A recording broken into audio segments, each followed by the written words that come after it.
قرآن میں کسی پیر کا ذکر نہیں ہے اور حدیث کی کسی کتاب میں کسی پیر کا ذکر نہیں ہے. اگر ہے تو مجھے بتا دو لا کر کے.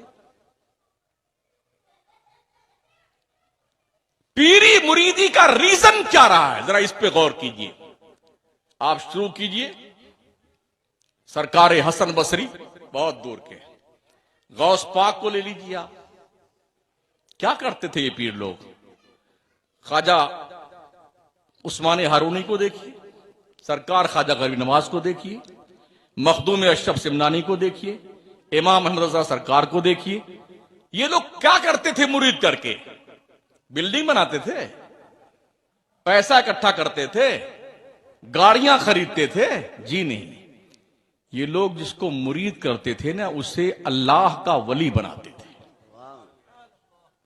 دیکھ لیجئے جتنے مرید خواجہ غریب نواز کے ہیں ہر مرید اللہ کا ولی ہے. چاہے بختیار کاکی کے مرید ہوں, صابر علاء الدین کے مرید ہوں, سارے مرید اللہ کے ولی. امام احمد رضا کے سارے مرید اللہ کے ولی, مخدوم سمنا کے سارے مرید اللہ کے. کیوں؟ اس لیے کہ وہ مرید کی تربیت کرتے تھے. اس لیے مرید نہیں کرتے تھے کہ پیر کا بنگلہ بنے, ایک کوٹھی بنے. ہم نے دیکھا ہے پیروں کے, ایک کوٹھی کلکتہ میں ہے اسی پیر کی 2 کروڑ کی, اسی کی کوٹھی بمبئی میں 3 کروڑ کی, اسی کی کوٹھی احمد آباد میں 2 کروڑ کی, اسی کی کوٹھی لکھنؤ میں 3 کروڑ کی. رہتا کون ہے؟ ایک چپراسی رہتا ہے جھاڑو پوچھا لگانے کے لیے. اور جب پیر آئے گا تو پھر سارے مرید پہنچے زندہ باد زندہ باد زندہ باد زندہ باد. 3 دن مردود رہتے وہاں پر, لوٹ کھسوٹ کے کھاتے ہیں مرید. اور مرید سمجھتا آپ جنت میرے باپ کی ہو گئی. قسم خدا کے اتنا مارے جاؤ گے نا پیر بھی اتنا کوٹا جائے گا, بھیجا باہر نکل آئے گا اس کا پیر کا. اور ایسے مریدوں کی وہ دھنائی ہوگی شکلیں نہیں پہچانی جائیں گی, شکلیں نہیں پہچانی جائیں گی. اپنے دل میں جھانک کر دیکھو کتنا گندا ہو چکا ہے یہ دل. حرام خوری, بے ایمانی, لوٹ کھسوٹ, غیبت, چغلی, برائی, یہ سب کی آماج گاہ ہمارا دل بنا ہوا ہے. اللہ والے کیا کرتے تھے؟ کیوں فرمایا گیا اللہ کا ولی وہ ہے جس کا چہرہ دیکھو تو اللہ کی یاد آ جائے. اللہ کی ایسے بہت کم ہیں اس دور میں. وہ جو بیچتے تھے دوائے دل وہ دکان اپنی بڑھا گئے. جو جنت بیچتے تھے نا بہلول دانا وہ اپنی قبر میں گئے. اب تو پیر دیتا کچھ نہیں سے لیتا ہے. لام یا زیر لے نون علی زبرنا لینا, دال یا زیر دے نون علی زبرنا دینا تو ہے ہی نہیں, صرف لینا. لاؤ لاؤ لاؤ لاؤ دو لاؤ دے کے جاؤ. غلط کہہ رہا ہوں؟ کسی مزار پر اللہ والے کی تربت پر امام اہل سنت فرماتے ہیں ایک چادر چڑھا دو جب تک وہ پھٹ نہ جائے دوسری چادر مت ڈالنا. مزار کی چوکھٹ پر سینکڑوں بھکاری سردیوں کے تڑپتی ہوئی خطرناک راتوں میں ٹھٹھرتے ہوئے مر جاتے ہیں چوکھٹ پر مزار کے. جس کو مزار پر چادر چڑھانے کے لیے دیکھیے نا 500 کی چادر, 2000 کے. ارے او کمینوں ذلیلوں, جس پیسے کی چادر خرید کے تم مزار پہ ڈالتے ہو نا اس کے نام کی چادر اور ڈریس خرید کر کے اس فقیر کو پہنا دو, غریب کو جو گرمی سے تڑپ رہا ہوتا ہے اور سردی سے ٹھٹر کے مر جاتا ہے, اس کو پہنا دو تو ثواب ملے گا اسے.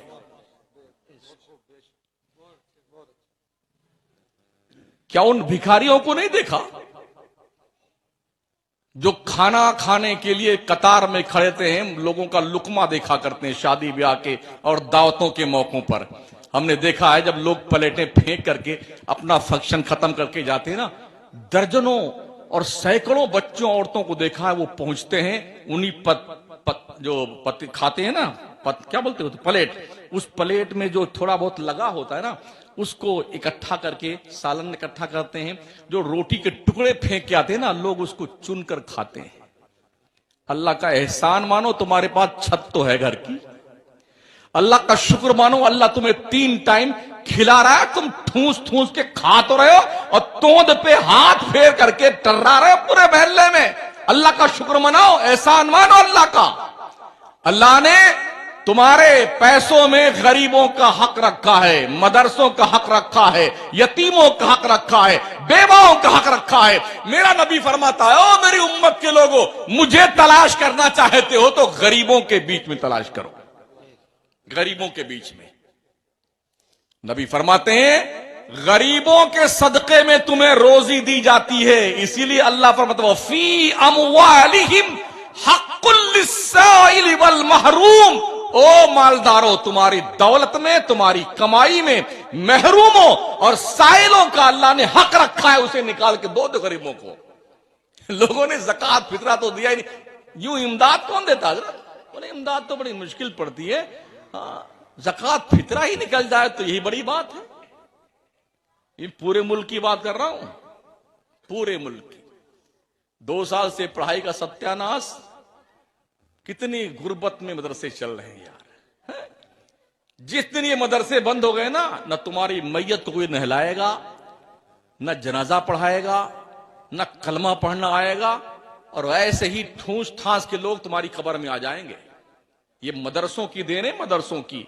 جو بچے دیندار بنتے ہیں، دین کا علم سیکھتے ہیں، اور وہ جانتے ہیں کہ اس کا کتنا حق بنتا ہے، کس کے ساتھ کیسے پیش آنا چاہیے، اور ماں باپ کے مرتے وقت یا کسی کے مرنے کے وقت یاسین پڑھ کر کے کیسے دعائیں کرنی چاہیے، مر جانے کے بعد بخشی کی دعا کیسے کرنی چاہیے، یہ تعلیم ان مدرسوں میں دی جاتی ہے، کالج میں نہیں۔ بڑی ہی چترائی کے ساتھ ہندوستان سے انگریز جاتے جاتے تعلیم کو 2 حصوں میں بانٹ کے چلا گیا کمینہ۔ یہ دنیا کی تعلیم ہے، یہ دین کی تعلیم ہے۔ نتیجہ یہ ہوا جو دین کی تعلیم کے مرکز بنے وہ دنیا سے جاہل رہ گئے، اور جو دنیا کی تعلیم کے مرکز بنے وہ دین سے جاہل رہ گئے۔ اسکولوں میں پڑھنے والے لوگ، کالج کے اندر پڑھنے والے لوگ جنہیں دین کا واسطہ نہیں پڑھانا، ڈاکٹر تو بنے مگر ذاکر نائک بن گئے، انجینئر تو بنے محمد علی بن گئے، مرزا محمد، مرزا نام ہے نا، ہاں مرزا، مرچا ورچا حکم بہت، لائر تو بنے مگر دیندار نہیں۔